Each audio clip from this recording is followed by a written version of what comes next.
Hello, this is the interim presentation for Group 29, and we are focused on the analysis and redesign of a corded power drill. Now, a quick background on an electric power drill. Many people are familiar. It uses a drill bit that rotates to create different sized holes or turn some object. So they can be used for a variety of different uses, both professional and consumer grade, depending on the work that's being done.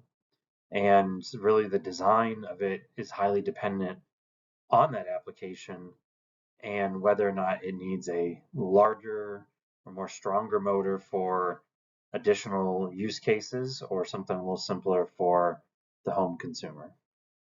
From our market research, we found that the annual U.S. demand for corded power drills is about 30 million units with a continuous annual growth rate of about 4.7%.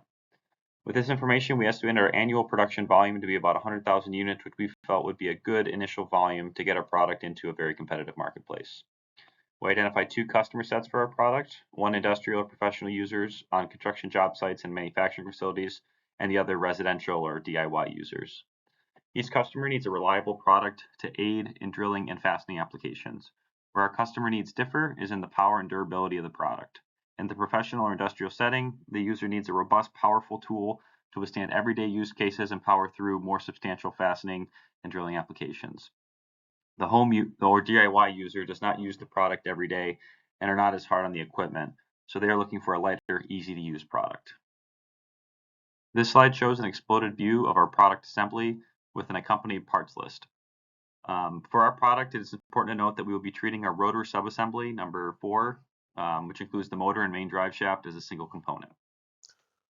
For our first diagram, the main task for our product was to create a hole. We need to make sure that the hole, the drill bit is inserted on the electric drill. You need to target the hole. Then you need to input the power, apply force, avoid any vibration. You need to make sure that the product is dependable by preventing any injury. You need to visual control handling and maintain protection. For our assembly sequences, for the fishbone diagram, we created two feasible assembly sequences for our product.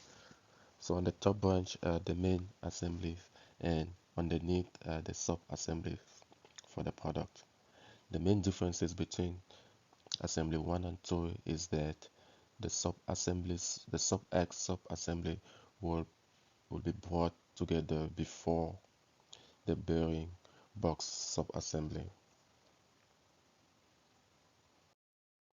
For the comparison table, the main difference again for the comparison table between sequence 1 and 2 is the ease of transferring and handling and the ease of locating the pads, which we gave a rating of 2 for each of those, giving it a total of 6 for assembly sequence 1, which is more feasible, and a total of 8 for sequence 2, which is also feasible. Here we have the function component mapping matrix. It displays a list of all components and the basic functions of each one of them. We can notice that many parts perform the same function, and the function most used is control handling, applied in 5 different parts. This can be seen as an improvement opportunity in the assembly. This is the BOM list. We assumed the assembly is done fully manual. The production volume is 100,000 parts per year, and the life of the project is about 5 years. For assembly cost, we assume the labor rates at around $20 per hour in the US. Most of the parts are machined, die casted, or inject molded. However, there are also purchased parts, such as the rotor assembly. Finally, the assembly cost per part, including material, is $49.01. The quad chart classification shows the parts that should be prioritized for elimination or redesign. Based on the analysis, rotor, drill head, and axis should be redesigned due to its high cost and high importance.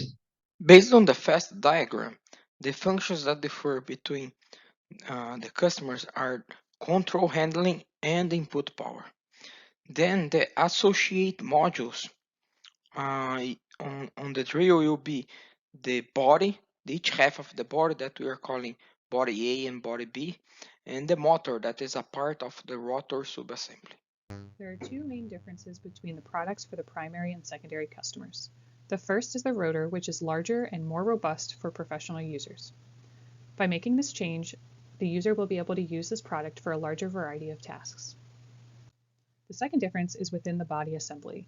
The product for the professional user will be slightly thicker and made out of a stronger material to increase robustness and withstand everyday tasks. Here we are showing the product family assembly design for each variant. In the original assembly sequence, we see the two products are able to share 4 assembly steps before separating into separate lines. With the modified assembly sequence, we are suggesting to move the drill head assembly step prior to the rotor assembly step, therefore increasing the number of shared assembly steps and optimizing the process.